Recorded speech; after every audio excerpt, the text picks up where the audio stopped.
On 3rd October 2024, the Equal Opportunities Commission launched an investigation into Luero schools that charge fees under the guise of voluntary contributions to universal primary education and universal post-primary education and training. This move was intended to eliminate the effects of these charges on the education of vulnerable groups such as orphans, children from low-income families, and children with disability.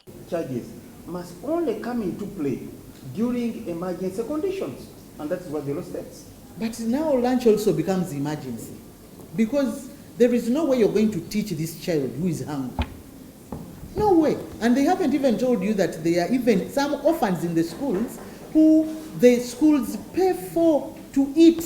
The schools were charging between 40,000 to 90,000 shillings to cater for lunch, development fees for foundation bodies, and tours, among others. However, the Equal Opportunities Commission denounced the extra fees, saying they were designed to scare parents away from enrolling their children in schools, where the government insists that education must be free for all. Any attempt to charge extra fees in the name of boarding fees, UNEB registration, lunch fees, development fees is illegal, unless you are cleared by the Ministry of Education. The 2008 Education Act prohibits the payment of tuition fees at government or grant-aided primary schools. It specifies that, while fees for midday meals are permissible, payment is optional and no child should be excluded from school for non-payment. Created in 1996, UPE was meant to shore up the numbers of literate young people in the country. It would allow children who are unable to afford tuition fees in private schools to access free education. Now in its 27th year, UPE has seen enrollment in schools climb to 8.6 million as of 2023, up from 2.5 million of 1996. According to PLE results aggregated over the years, UPE seems to be following the script its framers authored more than 2 decades ago. UPE schools have only recently registered improvements in their performance. When one looks at the performance of UPE schools in the last 3 years, 2022, UPE schools registered 37,413 candidates in Division 1, 237,317 candidates in Division 2, 121,070 candidates in Division 3, 81,026 candidates in Division 4, 87,650 candidates in Division U, while 16,523 were absent out of the 580,999 pupils. In 2023 performance, they registered Division 1, 27,463. In Division 2, 209,287. In Division 3, 122,504. In Division 4, 64,982. Division U, 65,724. Absent, 9,515 out of 499,475. And in the recently released results, they registered 25,400 in Division 1, 241,754 in Division 2, 126,305 in Division 3, 59,151 in Division 4, and Division U, 52,393. Those who were absent were 7,674. This was out of 512,677 pupils. Looking at these statistics, Uganda National Teachers Union General Secretary Filbert Baguma attributed the improved performance to schools charging extra fees.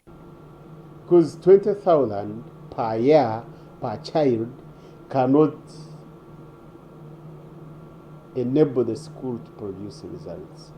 So those schools which have fairly performed, the parents have come up and supported the process.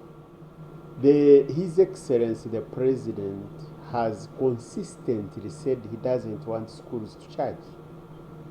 No parent should charge. We have head teachers who are in prison over that because they charged some little money to supplement what the government pays. They have been taken to court.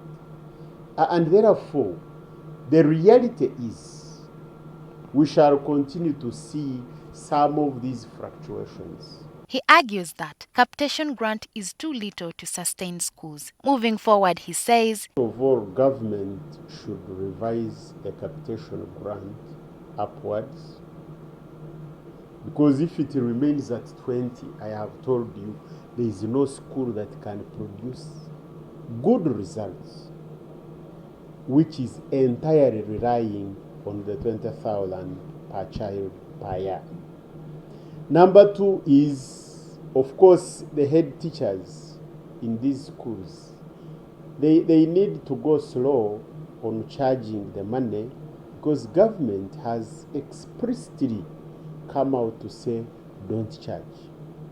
Some of them charge because they want to employ private teachers on private arrangement, because you are supposed to have 15 teachers, maybe you have about 900 pupils, but you only have 8. he still believes that performances of UPE schools is still wanting. The Equal Opportunities Commission, however, does not concur with UNATO. Students performed well across board. So this argument that schools which are charging fees, the ones which are performing well, is it's not a good argument. I mean, they shouldn't even be fronting this argument. And as the Equal Opportunities Commission, we are going to continue to advocate for non-payment of school fees in all schools, government schools in Uganda. This is because government is adequately funding these schools. Where gaps are, we should be seeking for dialogue with the Ministry of Education to see that things are made proper. Lydia Feli Akulu, NTV.